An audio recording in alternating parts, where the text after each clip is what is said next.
ಗುರುಭ್ಯೋ ನಮಃ. ಹರಿ ಓಂ. ಹಿಂದಿನ ಸಂಚಿಕೆಯಲ್ಲಿ ರುಕ್ಮಿಣಿ ಅಪೇಕ್ಷೆಯಂತೆ ಕೃಷ್ಣ ತಾನು ಬಂದು ಎಲ್ಲ ರಾಜರು ನೋಡ್ತಿರುವಾಗಲೇ ರುಕ್ಮಿಣಿಯನ್ನ ಅಪಹರಿಸಿಕೊಂಡು ಹೊರಟ. ಮಾರ್ಗ ಮಧ್ಯದಲ್ಲಿ ರುಕ್ಮಿಣಿಯ ಅಣ್ಣನಾದಂತಹ ರುಕ್ಮಿಯ ಕಡೆ ಇದ್ದಂತಹ ಅವರು ಜರಾಸಂಧನ ಕಡೆಯವರು, ಶಿಶುಪಾಲನ ಕಡೆಯವರು ಎಲ್ಲರೂ ಯುದ್ಧಕ್ಕೆ ಬಂದರು. ಯಾದವ ಸೈನ್ಯ ಸಮರ್ಥವಾಗಿ ಅವ್ರನ್ನ ಮೆಟ್ಟಿ ನಿಂತಿತು. ಕೃಷ್ಣ ರುಕ್ಮಿಣಿಯನ್ನ ದಾರಿಯಲ್ಲಿ ತಾನು ರಥದಲ್ಲಿ ಕರೆದುಕೊಂಡು ಬರ್ತಾ ಇದ್ದಾನೆ.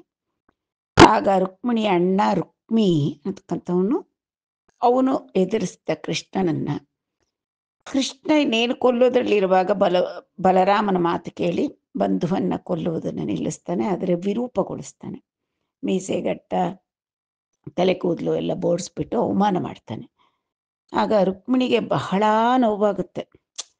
ಏನಿದು, ನನ್ನ ಅಣ್ಣಂಗೆ ಈ ರೀತಿಯಾದಂತಹ ಒಂದು ಶಿಕ್ಷೆ ದೊರಕ್ತಾ ಇದೆಯಲ್ಲ ಅಂತ ಅವಳು ಕೃಷ್ಣನ ಕಾಲಿಗೆ ಬಿದ್ದು ಕೇಳ್ಕೊಳ್ತಾಳೆ, ಬೇಡ ಬಿಟ್ಬಿಡು ಅಣ್ಣನ ಅಂತ. ಆಗ ತುಂಬ ಬೇಸರ ಆಗುತ್ತೆ, ತನ್ನ ಅಣ್ಣನಿಗೆ ಈ ರೀತಿಯಾದ ದುರ್ಗತಿ ಒದಗುತ್ತಲ್ಲ ಅಂತ. ಆಗ ಬಲರಾಮರು ಹೇಗಾದರೆ ರುಕ್ಮಿಣಿ ದೇವಿಯನ್ನ ಸಮಾಧಾನ ಮಾಡ್ತಾರೆ. ಮತ್ತೆ ಕೃಷ್ಣ ರುಕ್ಮಿಣಿಯರ ವಿವಾಹ ಜರುಗತಕ್ಕಂಥದ್ದು ಈ ಸಂಚಿಕೆಯ ಒಂದು ವಿಷಯ. వినుము, దైవమాయం చేసి దేహాభిమానులైన మానవులకున్ బగవాడు బంధుండు ఉదాసీనుండునను మోహంబు సిద్ధంబైయుండు. జలాదుల ఎందున్ చంద్ర సూర్యాదులును ఘటాదుల ఎందు గగనంబును బెక్కై కానంబుడు భంగి దేహదారులకందరికీ నాత్మయుక్కండయ్యును బెక్కండ్రై తోంచు. నాద్యంతంబులు గల ఈ దేహంబు ద్రవ్య ప్రాణ గుణాత్మకంబై ఆత్మయందున్ అవిద్య చేత కల్పితంబై దేహిని సంసారంబునంద్రిప్పు. సూర్యుండు తటస్థుండయ్యుండ ప్రకాశమానంబులైన దృష్టి రూపంబులంబోలైన ఆత్మ తటస్థుండయ్యుండ దేహేంద్రియంబులు ప్రకాశమానంబులగు. నాత్మకు వేరొక్కటితోడ సంయోగ వియోగంబులు లేవు. వృద్ధి క్షయంబులు చంద్రకళలకు గాని చంద్రునికి లేని గైవడి జన్మనాశంబులు దేహంబునకు గాని ఆత్మకు గలుగనేరవు. నిద్రపోయిన వాండాత్మను విషయ ఫలానుభవంబులు చేయించు తిరంగున నెరుకలేని వాండు నిజము గాని అర్థమునందు అనుభవమునందుచుండుగావున. దైవమాయం చేసి దేహాభిమానులైన మానవులకున్ భగవాండు బంధుండు నుదాసీనుండు నను మోహంబు ಸಿದ್ಧಂಬೈಯುಂಡು. ಹೇಳೇ ರುಕ್ಮಿಣೀದೇವಿ, ಈ ಲೋಕದಲ್ಲಿ ಏನಾಗುತ್ತಪ್ಪ ಅಂದರೆ ದೇಹವೇ ಆತ್ಮ ಅಂತ ತಿಳ್ಕೊಳ್ತಾನೆ ಅಜ್ಞಾನಿಯಾದಂತಹ ಜನರು. ಆಗ ಏನಾಗುತ್ತೆ, ಆ ಜನರಿಗೆ ಶತ್ರುಗಳು, ಮಿತ್ರರು, ಉದಾಸೀನರು ಅನ್ನತಕ್ಕಂತಹ ಭೇದ ಉಂಟಾಗುತ್ತೆ. ಇದೆಲ್ಲ ಆಗ್ತಾ ಇರತಕ್ಕಂಥದ್ದು ದೈವ ಮಾಯೆಯಿಂದ ಕಲ್ಪಿತವಾಗಿದೆ. ಇದೆಲ್ಲವೂ ಕೂಡ ಜಲಾದುಲ ಎಂದು ಚಂದ್ರ ಸೂರ್ಯಾದುಲನು ಘಟಾದುಲ ಎಂದು ಗಗನಂಬುನು ಬೆಕ್ಕೈ ಕಾನಂಬುಡು ಭಂಗಿ ಅಂತ ಹೇಳ್ತಾರೆ. ಇದು ಒಂದು ಪ್ರಸಿದ್ಧವಾದಂತಹ ಉದಾಹರಣೆ ವೇದಾಂತ ಪರಿಭಾಷೆಯಲ್ಲಿ. ಅಂದರೆ ಈಗ ಒಂದು ನದಿ ದಡದಲ್ಲಿ ಬೇರೆ ಬೇರೆ ಬೇರೆ ಅಗಲವಾದಂತಹ ಪಾತ್ರೆಗಳಲ್ಲಿ ನೀರನ್ನು ಇಟ್ಟುಬಿಟ್ರೆ ಆಕಾಶದಲ್ಲಿ ಬೆಳಗ್ತಾ ಇರತಕ್ಕಂತಹ ಚಂದ್ರ ಪ್ರತಿ ಒಂದು ಪಾತ್ರೆಯಲ್ಲೂ ಚಂದ್ರನ ಪ್ರತಿಬಿಂಬ ಕಂಡೇ ಕಾಣುತ್ತೆ. ಅದರ ಮೇಲಿರ್ತಕ್ಕಂತಹ ಬಿಂಬ ಚಂದ್ರಬಿಂಬ ಒಂದೇ, ಪ್ರತಿಬಿಂಬಗಳು ಹಲವು. ಆ ರೀತಿ. ಮತ್ತೆ ಘಟಾದುಲ ಎಂದು ಗಗನಂಬುನು ಅಂತ ಹೇಳ್ತಾರೆ. ಅಂದರೆ ಘಟಾಕಾಶ, ಮಠಾಕಾಶ, ಪಟಾಕಾಶ ಅನ್ನತಕ್ಕಂಥದ್ದು ಒಂದು ವೇದಾಂತ ಪರಿಭಾಷೆ. ಘಟಾಕಾಶ ಅಂದರೆ ಸಾಮಾನ್ಯವಾಗಿ ಯಾವುದೇ ಒಂದು ಪಾತ್ರೆ, ಒಂದು ಬಿಂದಿಗೆ ಎದ್ಕೊಳ್ಳಿ, ಅದರೊಳಗೆ ಆಕಾಶ ಇಲ್ವೇ? ಅವಕಾಶ ಅಂದರೆ ಅವಕಾಶ ಇಲ್ವೇ? ಇದೆ. ಅದೇ ಆ ಘಟ ತೆಗೆದು ಬಿಟ್ರೆ ಮನೆ ಒಳಗಡೆ ಇದ್ದಂತಹ ಘಟ ಚೂರಾಯಿತು ಅಂತ ಇಟ್ಕೊಳ್ಳಿ, ಆಗ ಮನೆ ಒಳಗಡೆ ಒಂದು ರೂಮು ಅಥವಾ 4 ಗೋಡೆಗಳ ಮಧ್ಯೆ ಆಕಾಶವಿಲ್ವೇ? ಇದೆ. ಅದು ಮಠಾಕಾಶ. ಅವು ತೆರ್ಕೊಂಡು ಬಿಟ್ಟಾಗ ಹೊರಗೆ ಬಯಲಿನಲ್ಲಿರ್ತಕ್ಕಂಥದ್ದು ಪಟಾಕಾಶ. ಘಟಾಕಾಶ, ಮಠಾಕಾಶ, ಪಟಾಕಾಶ. ಅಂದರೆ ಆಕಾಶ ಅನ್ನತಕ್ಕಂಥದ್ದು ಅಖಂಡವಾದದ್ದು ಒಂದೇ ಆದರೂ ಕೂಡ ನೀವು ಬೇರೆ ಬೇರೆ ಬೇರೆ ಬೇರೆ ಘಟಗಳಿದ್ರೆ ಎಲ್ಲ ಘಟಗಳಲ್ಲೂ ಕೂಡ ಆಕಾಶ ಇದ್ದೇ ಇದೆ. ಉಪಾಧಿಗಳ ಭೇದದಿಂದ ಮಾತ್ರ ಬೇರೆ ಬೇರೆಯಾಗಿ ತೋರುತ್ತೆ. ಅದು ಯಾವ ಉಪಾಧಿಗಳು ಎಷ್ಟಿರುತ್ತೋ ಅಷ್ಟು ಬೇರೆ ಬೇರೆಯಾಗಿ ಕಾಣಿಸುತ್ತೆ. ఘటాదులేందు గగనంబును బెక్కైగానంబుడు భంగి ದೇಹದಾರುಲು ಕಂದರಿಕಿನ್ ಆತ್ಮಯುಕ್ಕಂಡಯ್ಯನು ಬೆಕ್ಕಂಡ್ರೈದೋಂಚು. ದೇಹದಾರಿಗಳೆಲ್ಲರಿಗೂ ಕೂಡ ಅಂತರ್ಯಾಮಿ ಆಗಿರತಕ್ಕಂಥ ಆತ್ಮ ಒಬ್ಬನೇ. ಆದರೂ ಕೂಡ ಬೇರೆ ಬೇರೆ ಉಪಾಧಿ ಭೇದದಿಂದ ಬೇರೆ ಬೇರೆಯಾಗೇನೆ ಎಷ್ಟೊಂದು ಆತ್ಮಗಳಿದ್ದಂತೆ ತೋರುತ್ತದೆ. ಆದ್ಯಂತಂಬುಲುಗಲ ಈ ದೇಹಂಬು ದ್ರವ್ಯ ಪ್ರಾಣ ಗುಣಾತ್ಮಕಂಬೈ ಯಾತ್ಮ ಎಂದು ನ ವಿದ್ಯಚೇತ ಕಲ್ಪಿತಂಬೈ ದೇಹಿನಿ ಸಂಸಾರಂಬುನಂದ್ರಿಪ್ಪು. ಈ ದೇಹ ಅನ್ನತಕ್ಕಂಥದ್ದು ಅಧಿದೈವ, ಅಧ್ಯಾತ್ಮ, ಅಧಿಭೂತಗಳು ಅನ್ನತಕ್ಕಂತಹ ದ್ರವ್ಯ ಪ್ರಾಣ ಗುಣಗಳು, ಇದರ ಎಲ್ಲದರ ಸಮಷ್ಟಿ ರೂಪವಾದಂತಹ ಈ ದೇಹ, ಇದಕ್ಕೆ ಉತ್ಪತ್ತಿನೂ ಇದೆ, ಅದೇ ರೀತಿಯಾಗಿ ವಿನಾಶ ಕೂಡ ಇದೆ. ಇದು ಅವಿದ್ಯೆಯಿಂದ ಕಲ್ಪಿತವಾಗಿದೆ ಆ ದೇಹಿಗೆ. ಆದ್ದರಿಂದ ಈ ದೇಹಿಯನ್ನ ಸಂಸಾರದಲ್ಲಿ ತೋರಿಸ್ತಕ್ಕಂಥದ್ದೇ ಈ ದೇಹಗಳು. ಸೂರ್ಯುಂಡು ತಟಸ್ಥುಂಡಯ್ಯುಂಡ ಪ್ರಕಾಶಮಾನಂಬುಲೈನ ದೃಷ್ಟಿರೂಪಂಬುಲು ಬೋಲೇನ ಆತ್ಮ ತಟಸ್ಥುಂಡಯ್ಯುಂಡ ದೇಹೇಂದ್ರಿಯಂಬುಲು ಪ್ರಕಾಶಮಾನಂಬುಲಗೂ ಹೇಳ್ತಾರೆ. ಅಂದರೆ ಸದ್ರೂಪನಾದ ಆತ್ಮನಿಗೆ ಅಸದ್ರೂಪಗಳಾದ ದೇಹಾದಿಗಳ ಸಂಯೋಗನೂ ಇಲ್ಲ, ವಿಯೋಗನೂ ಇಲ್ಲ, ಏನೂ ಇಲ್ಲ. ನೋಡುವುದಕ್ಕೂ ನೋಡಿಸ್ಕೊಳ್ಳುವ ರೂಪ, ಇವೆರಡಕ್ಕೂ ಕೂಡ ಪ್ರಕಾಶ ಇಲ್ಲಿಂದ ಬರುತ್ತೆ, ಸೂರ್ಯನಿಂದಲೇ ಪ್ರಕಾಶ. ಆ ರೀತಿಯಾಗಿ ದೃಷ್ಟವಾದ ಆತ್ಮನಿಗೂ ದೃಶ್ಯಗಳಾದಂಥ ದೇಹಾದಿಗಳಿಗೂ ಸಹ ಕೂಡ ಆತ್ಮನೇ ಮೂಲ, ಅವನೇ ಆತ್ಮನೇ ಪ್ರಕಾಶಮಾನವಾಗಿರತಕ್ಕಂಥದ್ದು. ಆತ್ಮನು వేరొక్కటితోడ ಸಂಯೋಗವಿಯಂಬುಲು ಲೇವು.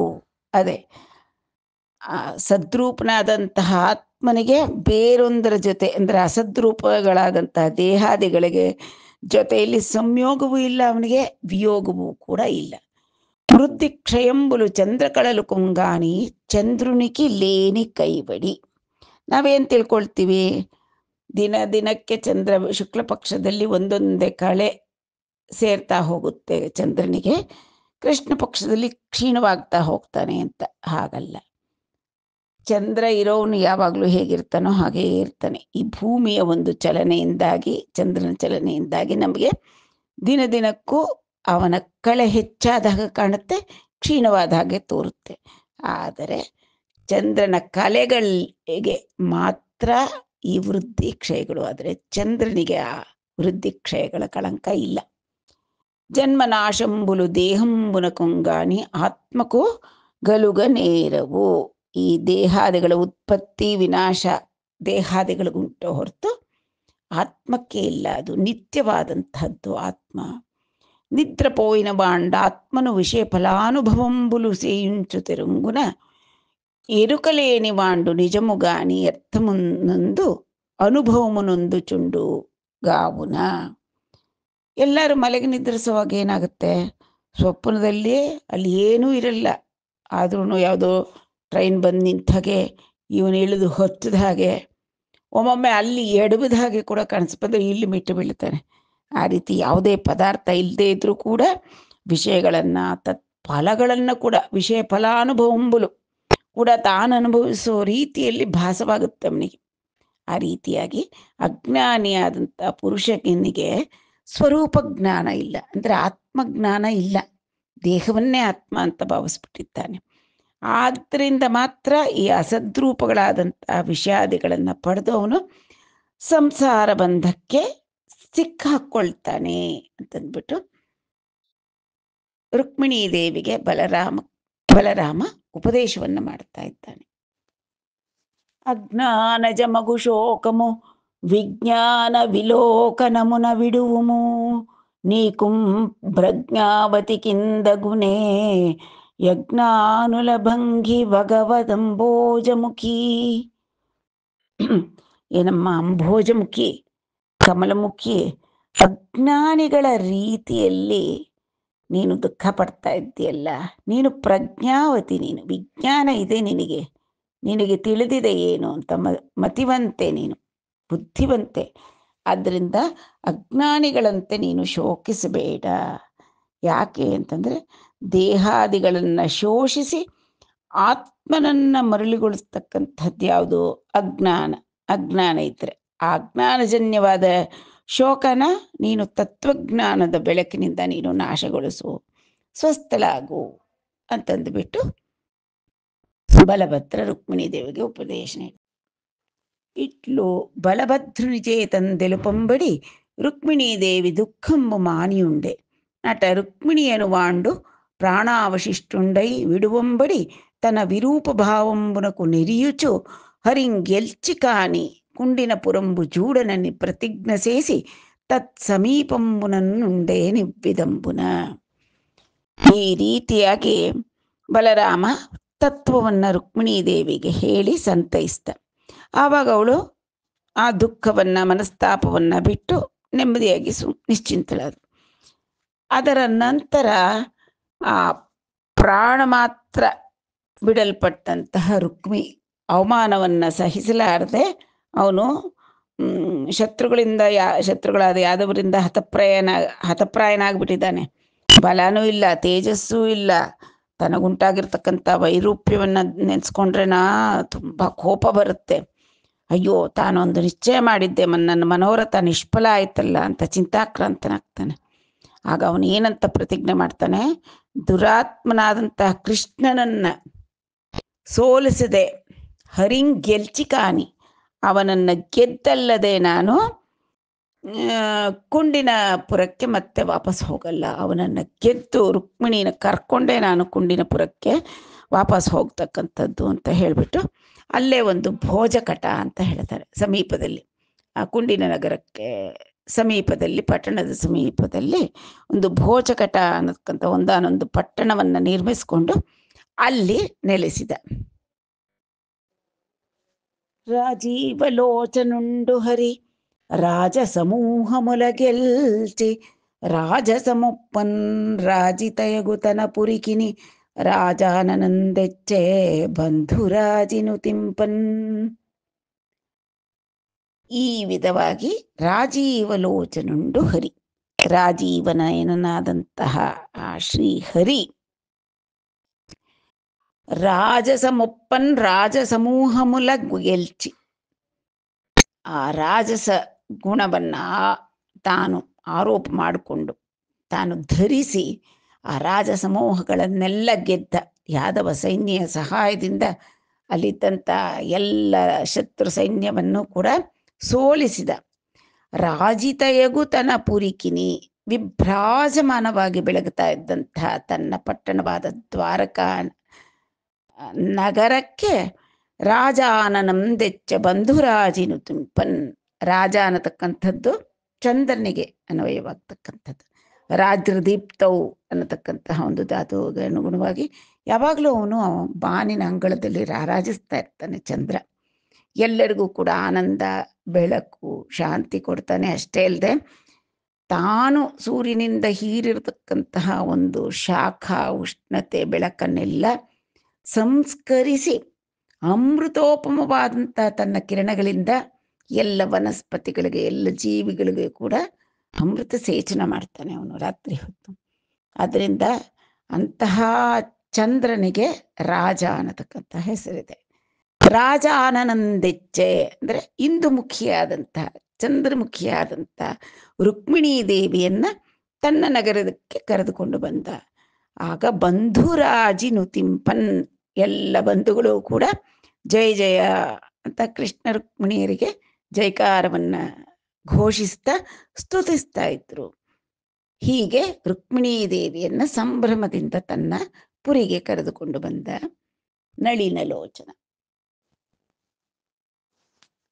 ಅಂತನ ಯಾದವೇಂದ್ರುನಿ ನಗರಂಬು ಸಮಾರಬ್ಧ ವಿವಾಹ ಕೃತ್ಯಂಬುನು ಬ್ರವರ್ತಮಾನ ಗೀತವಾದ್ಯ ನೃತ್ಯಂಬುನು ಪ್ರತಿಗೃಹಾಲಂಕೃತ ವಿಲಸಿತಾಶೇಷ ನರನಾರಿ ವರ್ಗಂಬುನು ಪರಿಣಯ ಮಹೋತ್ಸವ ಸಮಾಹೂಯಮಾನ ಮಹೀಪಾಲ ಗಜ ಘಟ ಗಂಡಮಂಡಲ ದಾನ ಸಲಿಲ ಧಾರಾಸಿಕ್ತ ಮಾರ್ಗಂಬುನು ವ್ರತಿದ್ವಾರ ಮಂಗಳಾಚಾರ ಸಂಘಟಿತ ಕ್ರಮುಖ ಕದಳಿಕಾ ಕರ್ಪೂರ ಕುಂಕುಮಾಗರು ಧೂಪ ದೀಪ ಪರಿಪೂರ್ಣ ಕುಂಭಂಬುನು ವಿಭೂಷಿತ ಸಕಲ ಗೃಹ ವೇದಿಕಾ ಕವಾಟ ದೆಹಳಿ ಸ್ತಂಭಂಬುನು ವಿಚಿತ್ರ ಕುಸುಮಾಂಬರ ರತ್ನತೋರಣ ವಿರಾಜಿತಂಬುನು ಸಮುದ್ಧೂತ ಕೇತನ ವಿಭ್ರಾಜಿತಂಬುನೂ ನಯ್ಯುಂಡೆ ನಯ್ಯವಸರಂಬುನ.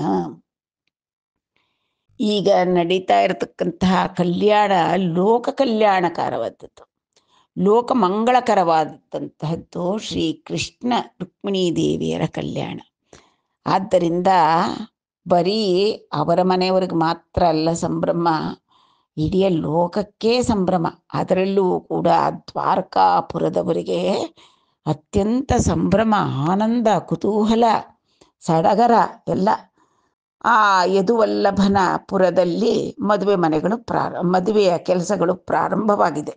ಸಮಾರಬ್ಧ ವಿವಾಹ ಕೃತ್ಯಂಬನು ಅಲ್ಲಲ್ಲಿ ಪ್ರವರ್ತಮಾನ ಗೀತವಾದ್ಯ ನೃತ್ಯಂಬುನು ಅಂತಂದರೆ ಅಲ್ಲಲ್ಲಿ ಒಂದು ನಗರದ ಚೌಕಗಳಲ್ಲಿ ಹಾಡ್ತಕ್ಕಂಥವ್ರು ಹಾಡ್ತಾ ಇದ್ದಾರೆ, ಸ್ಟೇಜಸ್ ಹಾಕ್ಕೊಂಡ್ಬಿಟ್ಟಿದ್ದಾರೆ, ಎಲ್ಲ ವಾದ್ಯ ಮಾಡ್ತಕ್ಕಂತಹವರು ವಾದ್ಯ ಸಂಗೀತ ನುಡಿಸ್ತಾ ಇದ್ದಾರೆ, ನಾಟ್ಯಗಳು ನಾಟಕಗಳು ಎಲ್ಲ ಸಂಭ್ರಮದಿಂದ ನಡೀತಾ ಇದೆ. ಮನೆಯಲ್ಲೂ ಕೂಡ ಸಂಭ್ರಮ. ಆದ್ದರಿಂದ ಪ್ರತಿ ಮನೆಯ ಹೆಂಗಸರು ಗಂಡಸರು ಮಕ್ಕಳು ಚಿಳ್ಳೆ ಪಿಳ್ಳೆ ಎಲ್ಲರೂ ಕೂಡ ಮಂಗಳ ಸ್ನಾತರಾಗಿ ಉತ್ತಮವಾದ ಆಭರಣಗಳು ಉತ್ತಮವಾದ ವಸ್ತ್ರಗಳನ್ನು ಧರಿಸಿ ಹೂಗಳು ಮುಂತಾದವುಗಳನ್ನು ಮುಡಿದು ಅವರು ಅಲಂಕೃತಗೊಂಡಿದ್ದಾರೆ. ಪ್ರತಿ ಗೃಹಾಲಂಕೃತ ವಿಲಸಿತ ಅಶೇಷ ನರನಾರೀ ವರ್ಗಂಬುನು ಪರಿಣಯ ಮಹೋತ್ಸವ ಸಮಾಹೂಯಮಾನ ಮಹೀಪಾಲ ಗಜಘಟ ಗಂಡಮಂಡಲ ದಾನ ಸಲೀಲ ಧಾರಾಸಿಕ್ತ ಮಾರ್ಗಂಬುನು. ಮದುವೆಗೆ ದೊಡ್ಡ ದೊಡ್ಡ ರಾಜರನ್ನೆಲ್ಲ ಕರೆದಿದ್ದಾರೆ. ಅವರು ಗಜ ಸಮೂಹವನ್ನೇ ತಂದಿದ್ದಾರೆ, ಗಜ ಪಡೆಗಳ ಒಡಗೂಡಿ ಬಂದಿದ್ದಾರೆ. ಆ ಗಜಗಳು ಒಳ್ಳೆ ಉತ್ತಮವಾದಂತಹ ಗಜಗಳು. ಅವುಗಳ ಗಂಡಸ್ಥಳಗಳಿಂದ ಮದ ಜಲ ಸ್ರವಿಸ್ತಾ ಇದೆ. ಸ್ರವಿಸಿ ಆ ಪುರದ ರಾಜಮಾರ್ಗಗಳೆಲ್ಲ ಕೆಸರಾಗಿದೆಯಂತೆ. ಅಂತಹ ಅಷ್ಟೊಂದು ಆನೆಗಳು, ಅಷ್ಟು ಭೂಮಿಪರು ಎಲ್ಲರೂ ಕೂಡ ಬಂದಿದ್ದಾರೆ. ಮಂಗಳಾಚಾರ ಅಂತಂದರೆ ನಾವಿವಾಗ ಒಂದೊಂದು ಹಬ್ಬ ಅಂದ್ರೆ ಬೀದಿ ಬಾಗಿಲಿಗೆ ತೋರಣ ಕಟ್ತೀವಿ, ಹೊಸಲನ್ನೆಲ್ಲ ಚೆನ್ನಾಗಿ ಹಿಂದಿನ ಕಾಲದಲ್ಲಿ ಸಗಣಿಯಿಂದ ಸಾರಿಸಿ ಹೊಸಲನ್ನು ದಪ್ಪಕ್ಕೆ ಅರಿಶಿನ ಬಳಿದು ರಂಗೋಲಿ ಹಚ್ಚಿ ಸಗಣಿಯಿಂದಲೇ ಎರಡೆರಡು ಇದ್ರಾಗ ಮಾಡ್ತಾಯಿದ್ರು, ಗೋಪುರಗಳ ಥರ ಮಾಡಿ ಅದಕ್ಕೆಲ್ಲ ಹೂವು ಗರಿಕೆ ಎಲ್ಲ ಅಲಂಕಾರ ಮಾಡಿ ತೋರಣಗಳ ಕಟ್ಟಿ ಎಲ್ಲ ರೀತಿಯಾಗಿ ಅಲಂಕಾರ ಮಾಡ್ತಾರಲ್ಲ. ಈ ದ್ವಾರಕಾ ನಗರದಲ್ಲೂ ಕೂಡ ಪ್ರತಿ ಮನೆಯವರು ಮಾಡಿದ್ದಾರೆ. ಪ್ರತಿದ್ವಾರ ಮಂಗಳಾಚಾರ ಸಂಘಟಿತ ಕ್ರಮುಖ ಅಂದರೆ ಅಡಿಕೆ ಗೊನೆಗಳು, ಅಡಿಕೆ ಸಿಂಗಾರ ತಂದು ಕಟ್ತಾರೆ. ಕದಳಿಕ ದೊಡ್ಡ ದೊಡ್ಡ ಕೇರಳ ಕಡೆ ಎಲ್ಲ ಆದರೆ ದೊಡ್ಡ ಬಾಳೆ ಮರನೇ ತರಿಸ್ಕೊಂಡ್ಬಂದ್ಬಿಡ್ತಾರೆ. ಅದರಲ್ಲಿ ಬಾಳೆ ಗೊನೆ ಇರಬೇಕು, ತುಂಬಿದ ಬಾಳೆ ಗೊನೆ. ಅದು ಏನರ ಪ್ರತೀಕ, ಯಾಕೆ ಅಷ್ಟು ಕಡಿತಾರೆ, ಯಾಕೆ ಹಾಕಿ ಕಟ್ತಾರೆ ಅಂದದೆಲ್ಲ ಸಮೃದ್ಧಿಯ ಪ್ರತೀಕ.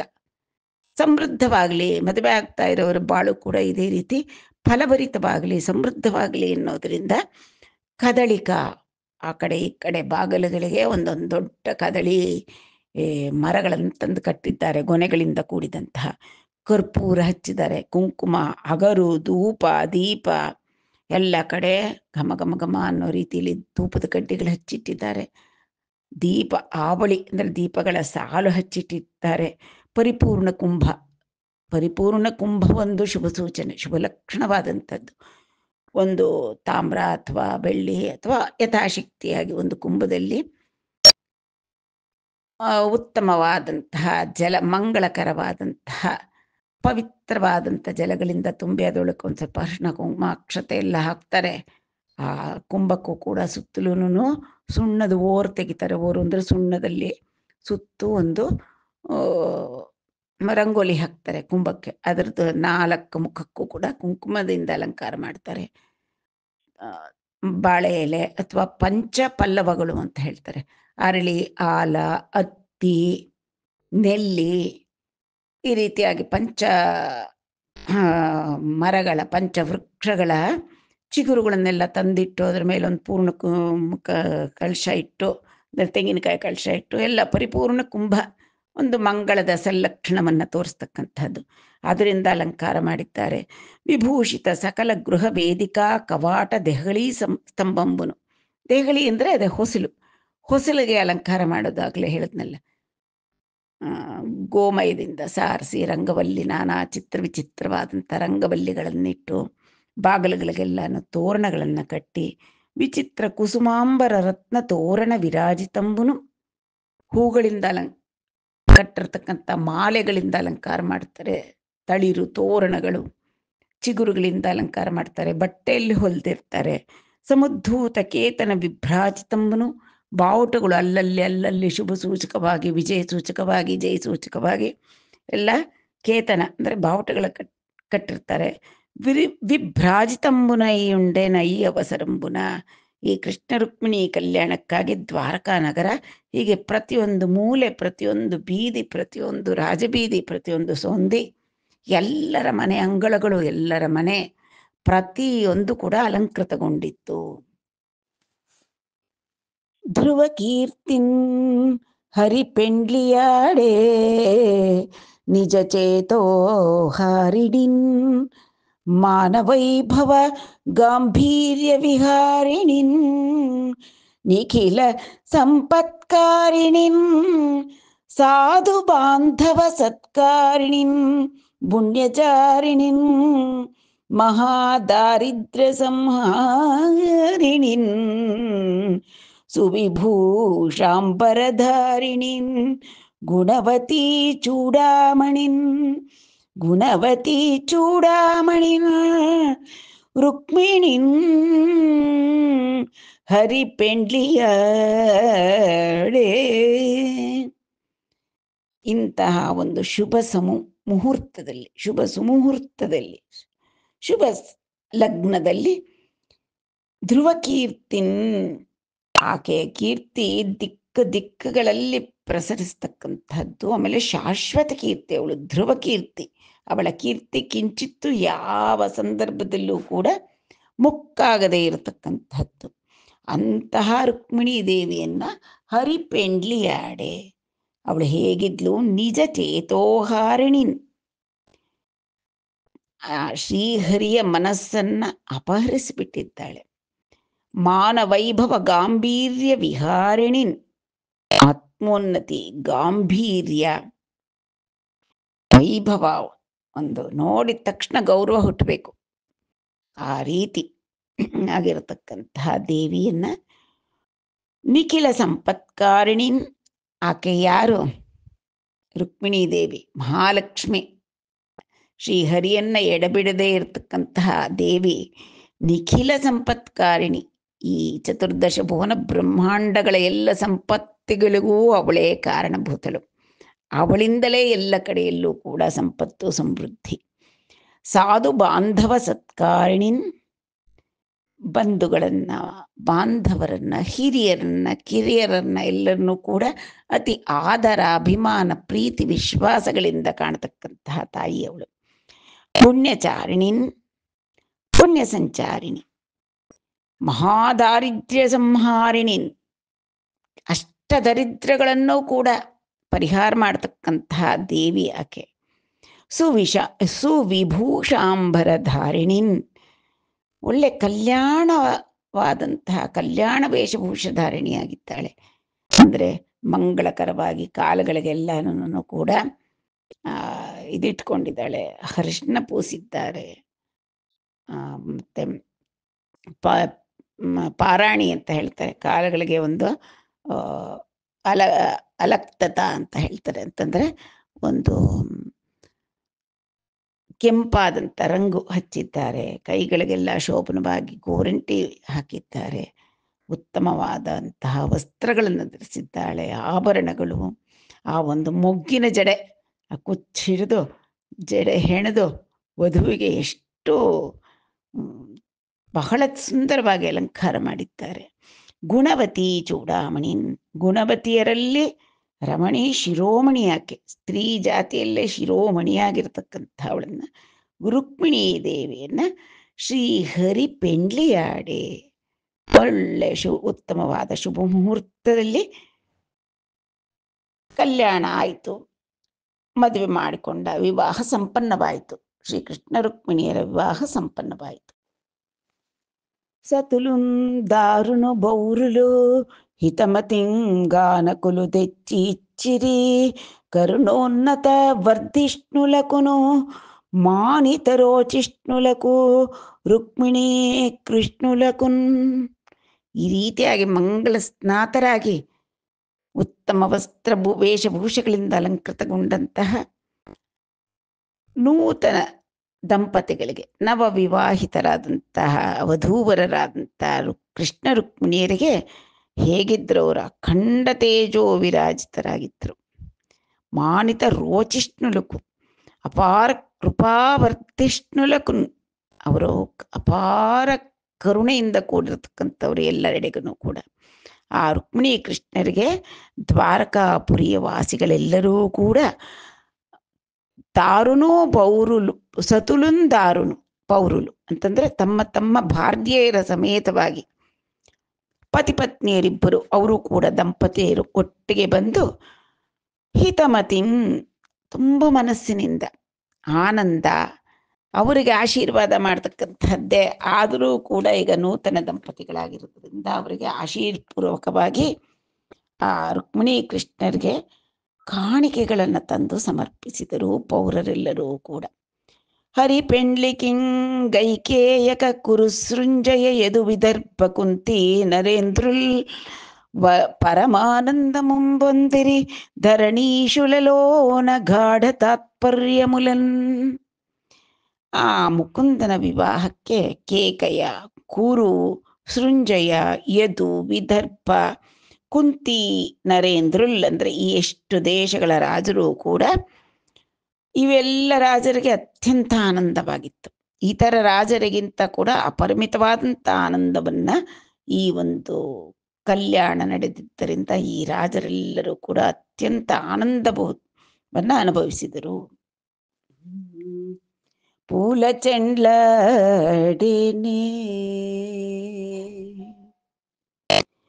పూల చెండ్లాడేనే మా కృష్ణుడు పుష్ప చెండ్లాడేనే.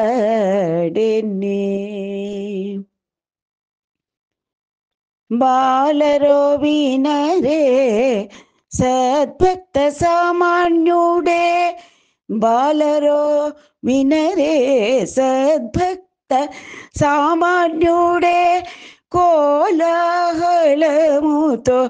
రుక్మిణీతోను గుడి, కోలాహలముతో రుక్మిణీతోను గుడి పూల చెండ్లాడేనే మా కృష్ణుడు పుష్ప చెండ్లాడేనే.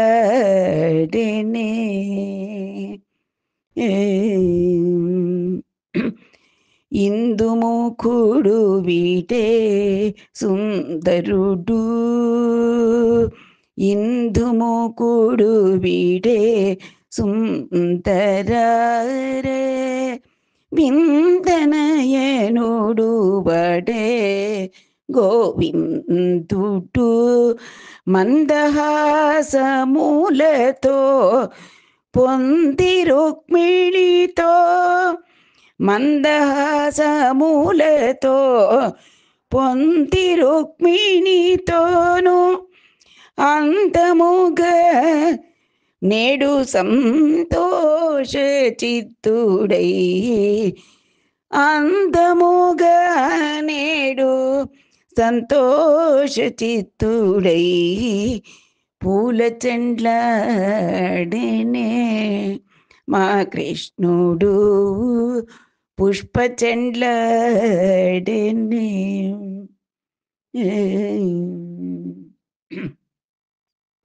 సకల జనులు పొగడ కృష్ణుని కీర్తి, సభలోను కొనియాడ జయ జయమని.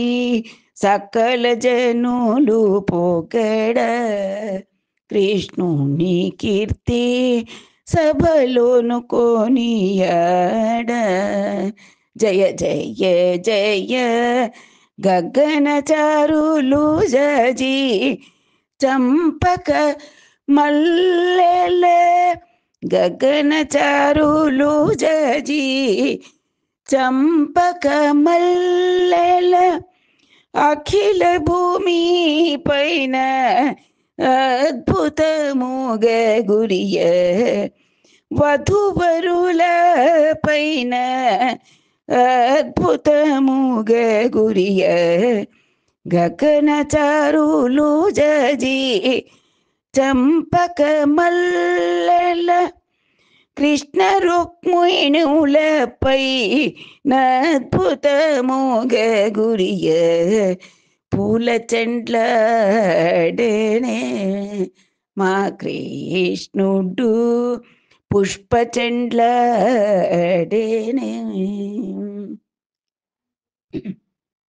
బాలరో వినరే సద్భక్త సామాన్యుడే కోలాహలముతో ఆదిలక్ష్మీను గుడి కోలాహలముతో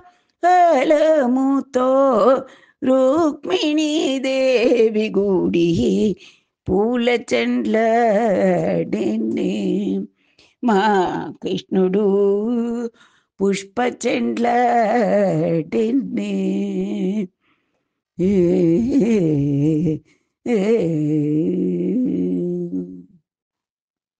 హరి ఈ తెరంగున రుక్మిణి నరుదుగన్గొని తెచ్చి పెండ్లి ఆడుట విని దుష్కర కృత్యమనుచూ వెరగందిరి రాజులు రాజసుతులు దిక్కుల ನೆಲ್ಲನ್.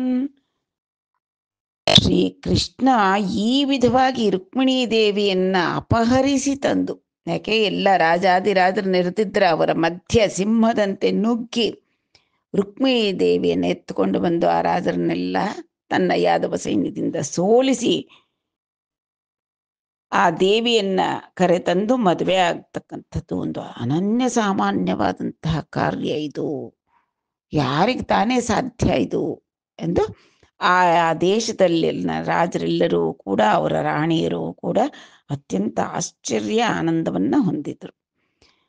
అనఘు ఆదిలక్ష్మీన రుక్మిణితోడ క్రీడ సలుపుచున్న కృష్ణుంజూచి పట్టణంబులోని ప్రజలుల్లసిల్లిరి ప్రీతులగుచు ముక్త ಭೀತುಲಗುಚು.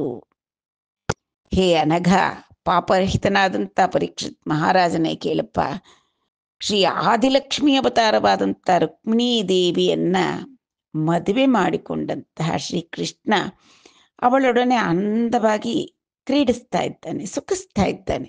ಅದನ್ನ ಕಂಡು ಪಟ್ಟಣದಲ್ಲಿದ್ದ ಪ್ರಜೆಗಳೆಲ್ಲರೂ ಕೂಡ ಪ್ರೀತುಲಗುಚು ಮುಕ್ತ ಭೀತುಲಗುಚು. ಈ ಕಲ್ಯಾಣದಿಂದ ಅವರ ಪ್ರಜೆಗಳಲ್ಲಿದ್ದ ಭೀತಿ ಎಲ್ಲ ತೊಲಗಿ ಹೋಯಿತು, ಎಷ್ಟೋ ಆನಂದವನ್ನ ಪಡ್ತಿದ್ದಾರೆ ಎಂದು ಶುಕಯೋಗೀಂದ್ರರು ಪರೀಕ್ಷಿತ್ ನರೇಂದ್ರನಿಗೆ ರುಕ್ಮಿಣಿ ಕಲ್ಯಾಣ ಗಾಥೆಯನ್ನ ಕೇಳಿಸಿದ್ರು. ಹೌದು, ಮೂಲ ಭಾಗವತದಲ್ಲೂ ಅಷ್ಟೇ, ಪೋತನಾಮಾತ್ಯರು ಆಂಧ್ರೀಕರಿಸಿದಂತಹ ಭಾಗವತದಲ್ಲೂ ಅಷ್ಟೇ ಹರಿಗೆ ಹೇಗೆ ಭಿನ್ನವಿಸಿದಳು ರುಕ್ಮಿಣೀ ದೇವಿ, ಅವಳ ಭಿನ್ನಪವನ್ನ ಮನ್ನಿಸಿ ಅವಳು ಕಳಿಸಿದ್ದಂತಹ ಒಂದು ದೂತನ ವಾಕ್ಯಕ್ಕೆ ಅಂಗೀಕರಿಸಿ ತಾನು ಕೂಡ ಹೇಗೆ ಬಂದು ಅವಳನ್ನು ಅಪಹರಿಸಿ ಧೈರ್ಯದ ಶೌರ್ಯದಿಂದ ಹೋರಾಡಿ ಹೇಗೆ ರಾಜರನ್ನು ಸೋಲಿಸ್ತಾ ಅನ್ನತಕ್ಕಂಥ ಯುದ್ಧ ವರ್ಣನೆ ಬಂದಿದೆ, ಎಲ್ಲ ವರ್ಣನೆನೂ ಬಂದಿದೆ. ಕಲ್ಯಾಣ ವರ್ಣನೆ ಮಾತ್ರ ಇದಿಷ್ಟು ಸ್ವಲ್ಪ ಒಂದು 2 ಶ್ಲೋಕದಲ್ಲಿ ಮುಗಿಸ್ಬಿಟ್ಟಿದ್ದಾರೆ. ಹೇಗೆ ಅಲ್ಲಿ ಪ್ರಜೆಗಳಿಗೆಲ್ಲ ಆನಂದ ಆಯಿತು, ಮತ್ತೆ ಹೇಗೆ ಅಲಂಕೃತಗೊಂಡಿತ್ತು ಆ ದ್ವಾರಕಾ ನಗರ ಅನ್ನತಕ್ಕಂಥದ್ದು ನಮಗೆ ಯಾಕೋ ತೃಪ್ತಿ ಆಗ್ತಿಲ್ಲ ರೀ. ಆದ್ದರಿಂದ ಆ ಶ್ರೀ ಕೃಷ್ಣ ರುಕ್ಮಿಣೀ ದೇವಿಯರು ಯಾವ ರೀತಿ ಈ ಕಲ್ಯಾಣ ವಿವಾಹದ ಒಂದು ಕಾರ್ಯಕ್ರಮದ ಅಂಗವಾಗಿ ಚೆಂಡಾಟ ಆಡಿಸ್ತಾರೆ, ಹೂವಿನ ಚೆಂಡಾಟ ಆಡಿಸ್ತಾರೆ ವಧುವರರ ಕೈಲಿ. ಅದು ಒಂದು ಗೀತೆಯನ್ನ ಸಂಪ್ರದಾಯಬದ್ಧವಾಗಿ ಭಜನೆ ಮಾಡ್ತಕ್ಕಂಥವ್ರು ಭಕ್ತಿಯಿಂದ ಹಾಡ್ತಕ್ಕಂಥ ಒಂದು ಗೀತೆ ಒಂದನ್ನ ಪ್ರಸ್ತುತಗೊಳಿಸ್ತೀನಿ. ನಮ್ಮ ಸಂಸ್ಕೃತಿಯಲ್ಲಿ ಭಗವಂತನನ್ನ ನಾನಾ ವಿಧ ಸೇವೆಗಳಿಂದ ಅರ್ಚಿಸ್ತೇವೆ. ಪರ್ವಕಾಲಗಳಲ್ಲಿ ಈ ಕೈಂಕರ್ಯಗಳಲ್ಲಿ ಮುಖ್ಯವಾಗಿ ಆಚರಿಸ್ತಕ್ಕಂಥದ್ದು ಕಲ್ಯಾಣೋತ್ಸವ ಅಂತಂದರೆ ಗಿರಿಜಾ ಕಲ್ಯಾಣ, ರಾಧಾ ಕಲ್ಯಾಣ, ರುಕ್ಮಿಣಿ ಕಲ್ಯಾಣ, ಇನ್ನು ಭದ್ರಾಚಲದಲ್ಲಾದರೆ ಸೀತಾ ಕಲ್ಯಾಣ. ಹೀಗೆ ಆ ನಿತ್ಯ ನೂತನರಾದಂತಹ ಆ ಆದಿ ದಂಪತಿಗಳಿಗೆ ಒಂದು ಕಲ್ಯಾಣ ಮಹೋತ್ಸವವನ್ನು ನೆರವೇರಿಸಿ ತಮ್ಮ ಭಕ್ತಿಯನ್ನ, ತಮ್ಮ ಸೇವೆಯನ್ನ ಸಮರ್ಪಣೆ ಮಾಡ್ತಕ್ಕಂಥದ್ದು ಅತಿ ವಿಶೇಷವಾದದ್ದು. ಅಂತಹ ಆ ಕಲ್ಯಾಣೋತ್ಸವದ ಸಂದರ್ಭಕ್ಕೆ ಹಾಡಲಿಕ್ಕೆ ಅಂತ ಉರುಟನೆ ಹಾಡುಗಳನ್ನು ಹಾಡ್ತಾ ಇದ್ರು ಹಿಂದಿನ ಕಾಲದಲ್ಲಿ. ಅವು ಒಂದೆರಡರ ಪರಿಚಯ ನಿಮಗೂ ಮಾಡಿಕೊಡೋಣ, ಆ ಹಿಂದಿನ ಕಾಲವನ್ನು ನೆನಪಿಸ್ಕೊಳ್ಳೋಣ. ಯಾಕೆಂದರೆ ಭಗವಂತನ ಕಲ್ಯಾಣ, ಭಗವಂತನ ಸೇವೆ ಹೇಗೆ ಮಾಡ್ತಾರೋ ಅದೇ ರೀತಿ ಲೋಕರು ನಿತ್ಯ ಜೀವನದಲ್ಲಿ ತಮ್ಮ ಮಕ್ಕಳ ಮದುವೆ ಆಗ್ತಕ್ಕಂಥ ಸಂದರ್ಭದಲ್ಲಿ ವಧೂವರರನ್ನ ಲಕ್ಷ್ಮೀನಾರಾಯಣ ಸ್ವರೂಪರು ಅಂತಲೇ ಪರಿಗಣಿಸ್ತಾ ಇದ್ರು. ಲಕ್ಷ್ಮೀನಾರಾಯಣ ಸ್ವರೂಪಾಯ ವರಾಯ ಅಂತಾನೆ ಹೇಳ್ತಾ ಇದ್ರು. ಆ ವರನಿಗೆ ನಾವು ಈ ಕಲ್ಯಾಣಕಾರಿಣಿಯಾದಂತಹ, ಸೌಭಾಗ್ಯವತಿಯಾದಂತಹ, ಲಕ್ಷ್ಮೀ ಸ್ವರೂಪಳಾದಂತಹ ಕನ್ಯೆಯನ್ನ ದಾಸ್ಯ ಅಂತಂದ್ರೆ ನೀಡ್ತಾ ಇದ್ದೀವಿ, ಕನ್ಯಾ ದಾನ ಮಾಡ್ತಾ ಇದ್ದೀವಿ ಅಂತಲೇ ಹೇಳ್ತಾ ಇದ್ರು. ಆಗ ಟೈಮ್ ಇರ್ತಾ ಇತ್ತು, ಈಗಿನ ಹಾಗೆ ಫೋಟೋದವ್ರ ಹಾವಳಿ ಇರಲಿಲ್ಲ, ಮೇಕಪ್ ಮಾಡ್ಲಿಕ್ಕೆ ಬರೋಕ್ಕೆ ವಿಧವಾದ ಮೇಕಪ್ ಮಾಡ್ಲಿಕ್ಕೆ ಬರೋರ ಹಾವಳಿ ಇರಲಿಲ್ಲ. ಆದ್ದರಿಂದ ಈ ಉರುಟಾಣೆ ಹಾಡುಗಳು ಅಂತಂದ್ಬಿಟ್ಟು ಚೆಂಡಾಡೋದು, ಮತ್ತು ವಸಂತೋತ್ಸವದ ಹಾಡುಗಳು, ನಲುಗಲು ಪೆಟ್ಟಿದೆ ಅಂತಂತಾರೆ, ಅಂದರೆ ಅಲಕ್ತ ಅಂತಾರಲ್ಲ, ಅದನ್ನು ಹಚ್ಚೋತಕ್ಕಂಥ ಹಾಡುಗಳು, ವೀಳ್ಯ ಕೊಡೋದಕ್ಕೆ ಹಾಡುಗಳು, ಅವೆಲ್ಲ ತುಂಬ ಬಳಸ್ತಾ ಇದ್ರು. ಅದ ಒಂದೆರಡು ನಿಮ್ಮೊಂದಿಗೆ ಹಂಚ್ಕೊಳ್ಳೋಣ, ಆ ಪರಮಾತ್ಮನಿಗೆ ಈ ಸೇವೆಯು ಸಮರ್ಪಣೆ ಆಗಲಿ ಅಂತ. ನಲುಗು ಪೆಟ್ಟು ಕೋರರ ನಾ ಕೃಷ್ಣ ಮೂರ್ತಿ ನೀವು పిలిచితేరా వేర కరుణతో జూడర ఒక మాట బల్కర. నలుగు పెట్టుకోరర నా కృష్ణమూర్తి నీవు పిలిచితేరా వేర కరుణతో జూడర ఒక మాట బల్కర. అత్తరు పన్నీరు అమర్చిన మంచి గంధం నవ చిత్తజ పూసేను నీ కంఠము జూపర చీరు నవ్వు నవ్వర. నలుగు పెట్టుకోరరా నా కృష్ణమూర్తి నీవు పిలిచితేరా వేర కరుణతో జూడర. పసిడి గిన్నెలలోన పూరించిన శ్రీగంధం, పసిడి గిన్నెలలోన పూరించిన శ్రీగంధం పూసేను నీ పదుమ చరణము జూపర కమల నయన నను జేరర. నాతో కమల నయన నను జేరర చీరు నవ్వు నవ్వర ఒక మాట ಬಲ್ಕರ. ಇದೇ ರೀತಿ ವೀಳೆಯ ಕೊಡ್ತಕ್ಕಂಥ ಹಾಡು. ಚಿಕ್ಕ ವಯಸ್ಸಿಗೆ ಮದುವೆಗಳನ್ನ ಮಾಡ್ತಾ ಇದ್ರು. ಹುಡುಗ ಹುಡುಗಿಯರು, ಬಾಳೆ ಇನ್ನು ಚಿಕ್ಕವಳಿರೋಳು, ನಾಚಿಕೆ, ಸಹಜವಾದ ಗಾಂಭೀರ್ಯ ಒಂದು ಆ ರೀತಿಯಾಗಿರ್ತಕ್ಕಂಥ ಹೆಣ್ಣು ಮಕ್ಕಳಿಗೆ ಉರುಟಾಣೆ ಹಾಡುಗಳು ಹೇಳ್ಕೊಟ್ಬಿಡೋರು. ಅವ್ರ ಕೈಲಿ ಮದುವೆ ಮನೆಯಲ್ಲಿ ಹಾಡಿಸೋರು ಬೇರೆ. ಆ ಮಕ್ಕಳ ಕೈಲಿ ಹಾಡಿಸಿ ಎಲ್ಲರೂ ಅದು ಭಗವತ್ ಸೇವೆ ಅನ್ನೋಷ್ಟು ಸಂಭ್ರಮದಿಂದ ಮಾಡಿಸ್ತಾ ಇದ್ರು. ನಿರೂಪಮ ಗುಣಕರನೆ ಬಾ, ನಿರೂಪಮ ಗುಣಕರನೆ ಬಾ, ಸುರರಾಜ ವಿನೋದನೆ ಸರಸದಿಯು ಮಾತಾಡದಿರುವೆ ಏಕೆ ನಿರೂಪಮ ಗುಣಕರನ್ ಚಿಗುರೆಲೆ ಕರ್ಪೂರ ಏಳಾಸು ಗಂಗದಿ ಸಡಗರದಿ ತಂದಿಕೆನು ಪಂಚವೀಳ್ಯವ ನಿನಗೆ ಪಂಚಬಾಣನ ಪಿತನೆ ಹಿತವೇನು ಈ ತಡವು ಮುಂಚೆ ಬುಳಿಯುತ್ತ ಬಾರೈ ವೀಳೆಯವ ಗ್ರಹಿಸೈ ರೂಪಮ ಗುಣಕರನೇವ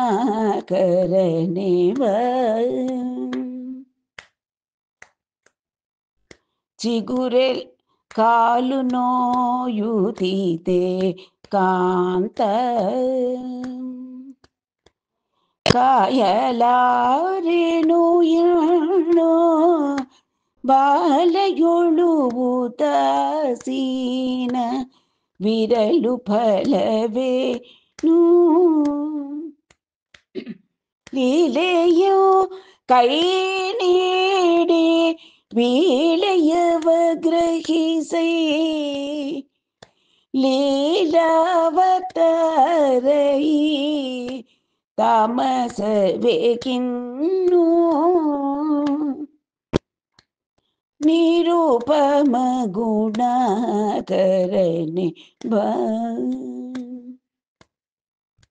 ಈ ರೀತಿ ಇನ್ನು ಹಸೆಗೆ ಕರಿ ಹಾಡ್ತಕ್ಕಂಥ ಹಾಡುಗಳು,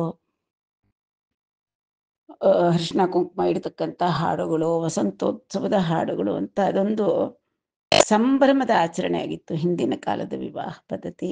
ಈಗ ಯಾರಿಗೂ ಪುರುಸತ್ತೂ ಇಲ್ಲ, ಇದೆಲ್ಲ ಹಾಡ್ತಕ್ಕಂಥ ಹುಡುಗಿಯರು ಇಲ್ಲ.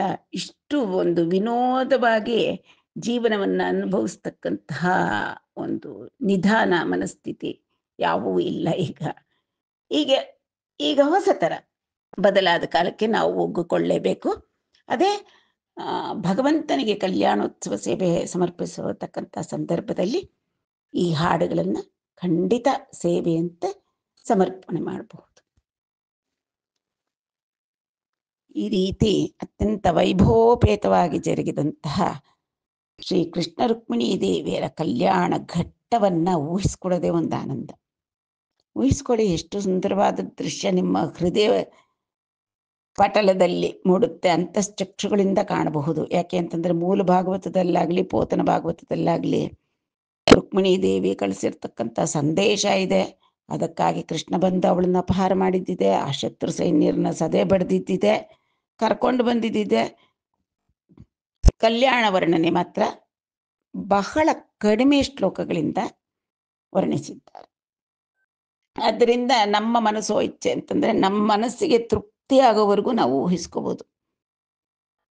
ಮಂಗಳ ಸ್ನಾತರಾದಂಥ ಶ್ರೀ ಸಂಪೂರ್ಣವಾಗಿ ಉತ್ತಮವಾದಂಥ ವಸ್ತ್ರಾಭರಣಗಳಿಂದ ಅಲಂಕೃತಗೊಂಡಂಥ ಶ್ರೀ ಕೃಷ್ಣ ರುಕ್ಮಿಣೀ ದೇವಿಯರು ಇಬ್ಬರಿಗೂ ಕಲ್ಯಾಣ ನಡೀತಾ ಇದೆ. ಚತುರ್ದಶ ಭುವನ ಬ್ರಹ್ಮಾಂಡಗಳಿಗೂ ಕಲ್ಯಾಣಕರವಾದ ಶುಭಕರವಾದಂತಹ ಈ ವಿವಾಹ ಮಾಂಗಲ್ಯ ಧಾರಣೆ ಆಯಿತು. ತಾರಾಮುಹೂರ್ತದಲ್ಲಿ ಕೃಷ್ಣ ನೀಲಮೇಘವರ್ಣ, ರುಕ್ಮಿಣೀ ದೇವಿ ಕೆಂಪಾಗಿ ಹೊಳಿತಾ ಇದ್ದಾಳೆ. ಕಮಲಬದನೆ ಅವಳು. ಇಬ್ಬರು ಕೈಯಲ್ಲೂ ಮುತ್ತುಗಳನ್ನು ಕೊಟ್ಟಿದ್ದಾರೆ. ಧಾರೆ ಏರೀರಪ್ಪ ಅಂತ. ಅಕ್ಕಿಯಿಂದ ಮಾಡಿದ್ದಾಯ್ತು, ಅಕ್ಷತೆಗಳಿಂದ ಮಾಡಿದ್ದಾಯ್ತು, ಎಲ್ಲ ಆಯ್ತು. ಇಬ್ಬರ ಕೈ ಪದ್ಮಕರಗಳು ಇಬ್ಬರ ಕೈ ತುಂಬ ಕೂಡ ಮುತ್ತುಗಳನ್ನು ತುಂಬಿದ್ದಾರೆ. ಶ್ರೀಕೃಷ್ಣ ರುಕ್ಮಿಣೀ ದೇವಿಗೆ ಧಾರೆ ಹೋಯ್ತಾನೆ. ನೋಡಿದ್ರೆ ಮುತ್ತುಗಳ ಬಣ್ಣವೇ ಬದಲಾಗ್ಬಿಡ್ತು. ಆ ಕಮಲದಂತೆ ಕಾಂತಿಯುಳ್ಳಂತಹ ರುಕ್ಮಿಣಿಯ ಶಿರಸ್ಸು ಮೇಲೆ ಬಿದ್ದು ಅವಳ ದೇಹದ ಮುಖಾಂತರ ನೆಲಕ್ಕೆ ಬೀಳ್ತಾ ಇರ್ತಕ್ಕಂಥ ಮುತ್ತುಗಳೆಲ್ಲವೂ ಕೂಡ ಪದ್ಮರಾಗಗಳಂತೆ ಪ್ರಕಾಶಿಸ್ತಾ ಇದ್ದಂತೆ. ಅವಳ ವರ್ಣ ಪ್ರತಿಫಲಿಸಿ ಪದ್ಮರಾಗಗಳಂತೆ ಪ್ರಕಾಶಿಸ್ತಾ ಇದ್ದಂತೆ. ಈಗ ರುಕ್ಮಿಣೀ ದೇವಿ ಸರದೆ ಅವಳು ತನ್ನ ಕೈಗಳು ತುಂಬ ತುಂಬಿರ್ತಕ್ಕಂಥ ಆಣಿಮುತ್ತುಗಳನ್ನು ನೀಲಮೇಘವರ್ಣನಾದಂತಹ ಕೃಷ್ಣಮೂರ್ತಿಯ ಶಿರಸ್ಸಿನ ಮೇಲೆ ಧಾರೆ ಎರಿತಾಳೆ. ನೋಡ್ತಾರೆ ನೆರೆದಿರತಕ್ಕಂತಹ ಜನರು, ಮುತ್ತುಗಳು ಕೃಷ್ಣನ ವಿಗ್ರಹದ ಮೇಲೆ, ಶರೀರದ ಮೇಲೆ ಹಾದು ಬರಬೇಕಾದ್ರೆ ಅವನ ನೀಲಮೇಘ ಕಾಂತಿಯನ್ನು ತೆಗೆದುಕೊಂಡ್ಬಿಟ್ಟು ಎಲ್ಲವೂ ಕೂಡ ಇಂದ್ರನೀಲಮಣಿಗಳಂತೆ ಪ್ರಕಾಶಿಸ್ತಾ ಇದ್ದಂತೆ. ಹೀಗೆ ವೈಭವವಾಗಿ ನಡೆದಂಥ ಧಾರೆ ಆಯಿತು. ನಂತರ ಸಂಪೂರ್ಣವಾಗಿ ಅಲಂಕೃತಗೊಂಡಂತಹ ಪುಷ್ಪಗಳಿಂದ ಅಲಂಕೃತಗೊಂಡು ಸುಗಂಧಪೂರಿತವಾದಂತಹ ಉಯ್ಯಾಲೆಯಲ್ಲಿ ಕೂಡಿಸಿ ವಧೂವರರನ್ನು ತೂಗಬಹುದು, ಆಡಿಸ್ಬೋದು. ಅದರ ನಂತರ ಹರಿಭೂಮ, ಇಬ್ಬರಿಗೂ ಇದು ಅಗ್ರದ ಎಲೆ ಹಾಕಿ ಎಷ್ಟು ನಾನಾ ವಿಧವಾದ ಭಕ್ಷ್ಯ ಭೋಜ್ಯಗಳಿಂದ ಅಲಂಕರಿಸಿ ಸುತ್ತು ದೀಪಗಳಿಂದ ಶೃಂಗಾರ ಮಾಡಿ ಎಲ್ಲ ಬಂದಿರತಕ್ಕಂಥ ಮುತ್ತೈದೆಯರು ಎಲ್ಲರೂ ಆರತಿ ಬೆಳಗ್ಗೆ ಅವರಿಬ್ಬರಿಗೂ ನಸು ನಾಚಿಕೆಯಿಂದ ಕೂಡಿರ್ತಕ್ಕಂಥ ರುಕ್ಮಿಣೀ ದೇವಿ, ಆನಂದದಿಂದ ನಗುತ್ತಾ ಇರತಕ್ಕಂಥ ಶ್ರೀಕೃಷ್ಣ. ಏನು ಆನಂದ, ಕಣ್ಣಿಗೆ ಆನಂದ, ಹೃದಯಕ್ಕೆ ಆನಂದ, ಬ್ರಹ್ಮಾನಂದ. ಅದರ ನಂತರ ನಾಗೋಲಿ ಅಂತ ಹೇಳ್ತಾರಲ್ಲ, ಉರುಟಣೆಗಳು ಮಾಡಿಸ್ತಾ ಇದ್ದಾರೆ. ಇಬ್ಬರು ಒಬ್ಬರಿಗೊಬ್ಬರಿಗೆ ಗಂಧ ಹಚ್ಚುತ್ತಾ ಇದ್ದಾರೆ. ಮತ್ತೆ ತಾಂಬೂಲ ಚರ್ಮಣವಾಯಿತು. ರುಕ್ಮಿಣೀ ದೇವಿ ಮಾಡಿಸ್ಕೊಟ್ರೆ ಕೃಷ್ಣ ತಾಂಬೂಲ ಚರ್ಮಣ ಮಾಡೋ ನೆಪದಲ್ಲಿ ಅವಳ ಚಿಗುರು ಬೆರಳುಗಳನ್ನು ಕಚ್ಚಿದ್ದೂ ಆಯಿತು. ಇದೆಲ್ಲ ನಡೆದ ನಂತರ ಕುಂಭದಲ್ಲಿ ನೀರು ತುಂಬಿ ವಸಂತ ಮಾಧವನ ಪೂಜೆ ಮಾಡಿಸಿದ್ರು. ಆ ಒಂದು ವೈಭವ ಆಯಿತು. ಈ ಪುಷ್ಪ ಹೂವಿನ ಚೆಂಡಾಟ ಆಯಿತು. ಎಲ್ಲವೂ ಆಯಿತು. ದಣಿದಿದ್ದಾರೆ ವಧೂವರರು. ಅವರಿಗೆ ಬಿಸಿ ಬಿಸಿಯಾದ ಕೇಸರಿ ಹಾಕಿ ಬಾದಾಮಿ ಹಾಕಿ ಹಾಲು ಕೊಡ್ತಾರೆ, ಕುಡ್ಕೊಂಡಿದ್ದಾರೆ. ಅದರ ನಂತರ ಉನ್ನತ ಆಸನಗಳ ಮೇಲೆ ಕೂಡಿಸಿ ಆರ್ತಕ್ಷತೆ ನೆರೆದಿರತಕ್ಕಂಥ ಊರಿನವರೆಲ್ಲ ಬಂದು ಕಾಣಿಕೆಗಳನ್ನು ಸಮರ್ಪಿಸಿ ಆನಂದಗೊಳ್ತಾ ಇದ್ದಾರೆ. ಅದರ ನಂತರ ತೆರೆದ ರಥಗಳಲ್ಲಿ, ಶೃಂಗಾರವಾಗಿರತಕ್ಕಂಥ ಅಲಂಕೃತಗೊಂಡಂಥ ರಥಗಳಲ್ಲಿ ಆ ಒಂದು ರಾಜ ಬೀದಿಗಳಲ್ಲಿ ವೈಭವವಾದಂಥ ಮೆರವಣಿಗೆ. ಎಷ್ಟು ಬೇಕಾದರೂ ಊಹಿಸ್ಕೊಳ್ಳಿ, ನಿಮಗೆ ಬಿಟ್ಬಿಟ್ಟಿದ್ದಾರೆ. ನಮ್ಮ ಕೈಲಾಗಲ್ಲಪ್ಪ ಈ ಕೃಷ್ಣ ರುಕ್ಮಿಣಿಯರ ವಿವಾಹವನ್ನು ವರ್ಣಿಸ್ತಕ್ಕಂಥದ್ದು. ನಿಮ್ಮ ನಿಮ್ಮ ಇಚ್ಛೆ, ನಿಮ್ಮ ನಿಮ್ಮ ಒಂದು ಸಾಮರ್ಥ್ಯ, ಎಷ್ಟು ಹೊತ್ತು ಬೇಕಾದರೂ ಊಹಿಸ್ಕೊಳ್ಳಿ ಅಂತಂದ್ಬಿಟ್ಟು ಬಿಟ್ಟುಬಿಟ್ಟಿದ್ದಾರೆ. అనఘుయాది లక్ష్మి అయిన రుక్మిణిదోడ గ్రీడ సలిపుచుచున్న కృష్ణుంజూచి పట్టణంబులోని ప్రజలుల్లసిల్లిరి ಪ್ರೀತುಲಗುಚು ಮುಕ್ತ ಭೀತುಲಗುಚು. ಆ ಪಟ್ಟಣದ ಜನರಿಗೆ ಈ ಶ್ರೀಕೃಷ್ಣ ರುಕ್ಮಿಣಿಯರ ಕಲ್ಯಾಣವೇ ಒಂದು ಆನಂದ ಸಂಭ್ರಮ. ಕಲ್ಯಾಣದ ನಂತರ ರುಕ್ಮಿಣೀ ದೇವಿಯ ಜೊತೆಯಲ್ಲಿ ಕ್ರೀಡಿಸ್ತಾ ಇರ್ತಕ್ಕಂಥ, ವಿಹಾರ ಮಾಡ್ತಾ ಇರ್ತಕ್ಕಂಥ ಕೃಷ್ಣನನ್ನು ಕಂಡು ಪಟ್ಟಣದ ಜನರಿಗೆಲ್ಲ ಸಂಭ್ರಮ, ಆನಂದ, ಸಂತೋಷ, ಉಲ್ಲಾಸದಿಂದ ಇದ್ದಾರೆ. ಪ್ರಜೆಗಳು ಕೂಡ ಪ್ರೀತುಲಗುಚು, ತುಂಬ ಆನಂದ ಪಡ್ತಾ ಇದ್ದಾರೆ. ಅದೇ ರೀತಿ ಮುಕ್ತ ಭೀತುಲಗುಚು, ಅವರಿಗಿರ್ತಕ್ಕಂಥ ಭೀತಿಯೆಲ್ಲ ತೊಳಗೋಯ್ತು. ಯಾಕೆ, ಸಂಪತ್ತಿಗೆ ಅಧಿದೇವತೆಯಾದ ಆದಿಲಕ್ಷ್ಮೀ ದೇವಿ ಬಂದುಬಿಟ್ಟಿದ್ದಾಳೆ. ಇನ್ನೇನು ಪ್ರಜೆಗಳಿಗೂ ಕೂಡ ಸಂಪತ್ತಿಗೆ ಕೊರತೆಯೇ ಇಲ್ಲ. ಶ್ರೀಕೃಷ್ಣ ಪರಮಾತ್ಮನ ಒಂದು ಶೌರ್ಯ ಎಲ್ಲರಿಗೂ ಗೊತ್ತಾಗಿದೆ. ಸೊ ನಮಗೆ ಶತ್ರುಗಳಿಂದ ಭೀತಿಯೂ ಇಲ್ಲ, ಸಂಪತ್ತಿನ ಕೊರತೆಯೂ ಇಲ್ಲ ಅಂತ ಅವರು ಮುಕ್ತ ಭೀತುಲಗುಚು, ಎಲ್ಲ ಪ್ರಜೆಗಳು ಆನಂದಗೊಂಡರು అని చెప్పి ಕುವಲಯ ರಕ್ಷಾ ತತ್ಪರ ಕುವಲಯ ದಳ ನೀಲವರ್ಣ ಕೋಮಲ ದೇಹ ಕುವಲಯ ನಾಥ ಶಿರೋಮಣಿ ಕುವಲಯ ಜನ ವಿನುತ ವಿಮಲ ಗುಣ ಸಂಘಾತ. ಕುವಲಯ ರಕ್ಷಾ ತತ್ಪರ, ಕು ಅಂತಂದ್ರೆ ಭೂಮಿ, ಕುವಲಯ ಅಂದ್ರೆ ಭೂಮಂಡಲದ ರಕ್ಷೆ ಅವನ ಆಸಕ್ತಿ, ಅದರಲ್ಲೇ ನಿರತನಾಗಿರ್ತಕ್ಕಂತಹ ಸ್ವಾಮಿ ಅವನು ಕೃಷ್ಣ. ಕುವಲಯ ದಳ ನೀಲವರ್ಣ ಕೋಮಲ ದೇಹ, ಕನ್ನೈದಿಲೆ ಪುಷ್ಪಗಳಂತೆ ಕೋಮಲವಾದ ದೇಹ, ಅದೇ ರೀತಿ ನೀಲವರ್ಣ. ಕುವಲಯನಾಥ ಶಿರೋಮಣಿ, ಎಲ್ಲ ರಾಜಾದಿರಾಜರುಗಳೆಲ್ಲ ಕೂಡ ಶಿರೋಮಣಿಯಂತಹವನು. ಕುವಲಯ ಜನ ವಿನುತ, ಎಲ್ಲ ಭೂಮಂಡಲದಲ್ಲಿರೋ ಪ್ರತಿಯೊಬ್ಬರೂ ಕೂಡ ಈ ಭಗವಂತನಲ್ಲೇ ಶರಣಾಗತಿಯನ್ನ ಹೊಂದತಕ್ಕಂಥದ್ದು. ವಿಮಲ ಗುಣ ಸಂಘಾತ, ಎಲ್ಲ ವಿಮಲ ಗುಣಗಳಿಂದ ಕೂಡಿರ್ತಕ್ಕಂಥವನು, ಸುಗುಣಗಳಿಂದ, ಸುಗುಣ ಸಮೂಹಗಳಿಂದ ಕೂಡಿರ್ತಕ್ಕಂತಹ ಈ ಸ್ವಾಮಿಯ ಕೀರ್ತಿ ಇಡೀ ಭೂಮಂಡಲದೆಲ್ಲ ರಾರಾಜಿಸ್ತಾ ಇದೆ. ಸರಸಿಜ ನಿಬಹಸ್ತ ಸರ್ವಲೋಕ ಪ್ರಶಸ್ತ నిరుపమ శుభమూర్తి, నిరుపమ శుభమూర్తి, నిర్మలారూఢ కీర్తి, పరహృదయ విదారి, భక్తలోకోపకారి, గురుబుధ జన పోషీ, ఘోరదైత్యేయ శోషీ, ఘోరదైత్యేయ శోషీ, గురుబుధ జన పోషీ, ఘోరదైత్యేయ శోషీ.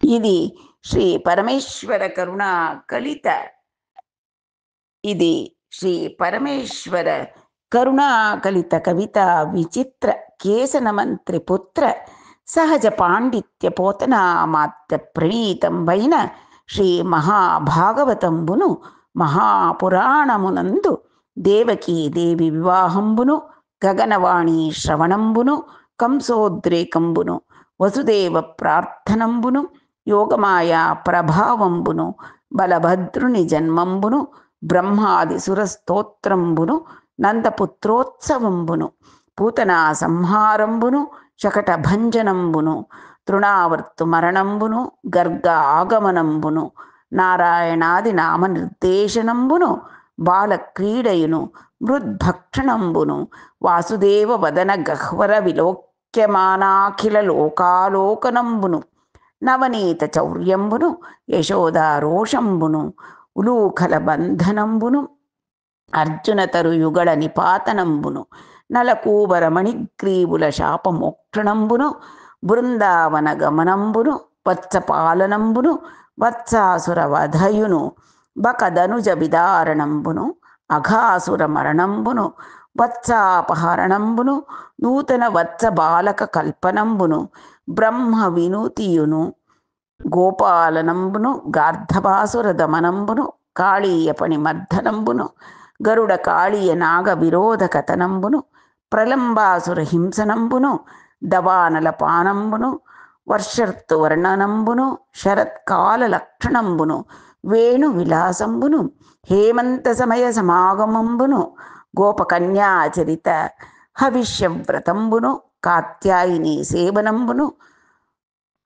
వల్లవీ వస్త్రాపహరణంబును, విప్రవనిత దత్తాన్న భోజనంబును, ఇంద్రయాగ నివారణంబును, నందముకుంద సంవాదంబును, పర్వత భంజనంబును, పాషాణ సలిల వర్షంబును, గోవర్ధనోద్ధరణంబును, వరుణ కింకరుండు నందునిన్ గొనిపోయిన హరిదెచ్చుటయు, వేణుపూరణంబును, గోపికాజన ఘోష నిర్గమంబును, యమునా తీర వన విహారణంబును, కృష్ణాంతరార్థానంబును, ఘోష కామినీ గణపరిదేవనంబును, గోపికాన్వేషణంబును, గోపికా గీతలును, హరిప్రసన్నతయును, రాసక్రీడనంబును, జలకేళియును, సర్వరూపకుండైన సుదర్శన విద్యాధరుండు హరిచరణ తాడనంబున నిజ రూపంబు వడయుటయును, శంఖచూడుండను గుహ్యకుని వధించుటయును, వృషభాసుర విదళనంబును, నారదోపదేశంబున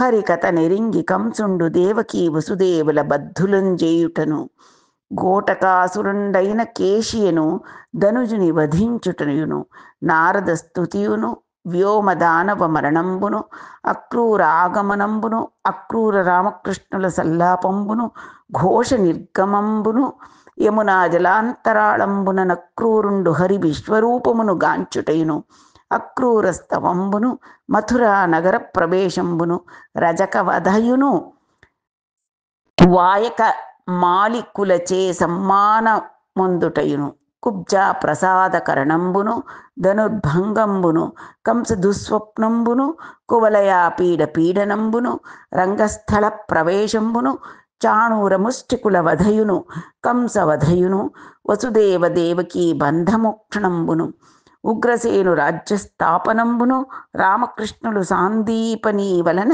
విద్యలభ్యసించుటయును, సంయమనీ నగర గమనంబును, గురుపుత్ర దానంబును, ఉద్ధవుని ఘోషయాత్రయును, భ్రమర గీతలును, కుబ్జావాసగమనంబును, కరినగరంబునకు నక్రూరెండు సని కుంతీదేవి నూరార్చుటయు కంస భార్యలకు నస్తి ప్రాస్తులు జరాసంధునుకున్ గంసు మరణం బెరింకించుటయును జరాసంధుని దండయాత్రయును మథురా నగర నిరోధనంబును యుద్ధంబున జరాసంధుండు సప్తదశ వారంబులు పలాయితుండగుటయు నారద ప్రేరితుండై కాలయమునుండు మథురపై దాడి వెడలుటయును ద్వారకా నగర నిర్మాణంబును మథురాపుర నివాసులందన యోగబలంబునం హరి ద్వారకా నగరంబునకు దెచ్చుటయు కాలయమునుండు హరివెంటంజని గిరి గుహయందు నిద్రితుండైన ముచుకుందుని కోపదృష్టి వలన నీరగుటయును ముచుకుందుండు హరిని సంస్తుతి చేసి తపంబునకం జనుటయును జరాసంధుండు గ్రమ్మర రామకృష్ణులపై నేతించుటయును ప్రవర్షణ పర్వతారోహణంబును గిరి దహనంబును గిరి డిగ్గనురికి రామకృష్ణులు ద్వారకంకు జనుటయు రుక్మిణీ జన్మంబును రుక్మిణీ సందేశంబును వాసుదేవ ఆగమనంబును రుక్మిణీ గ్రహణంబును రాజలోక పలాయనంబును రుక్మియను వాణి భంగంబును రుక్మిణీ కళ్యాణంబును నను కథలు గల దశమస్కందంబునందు పూర్వభాగంబు సంపూర్ణము.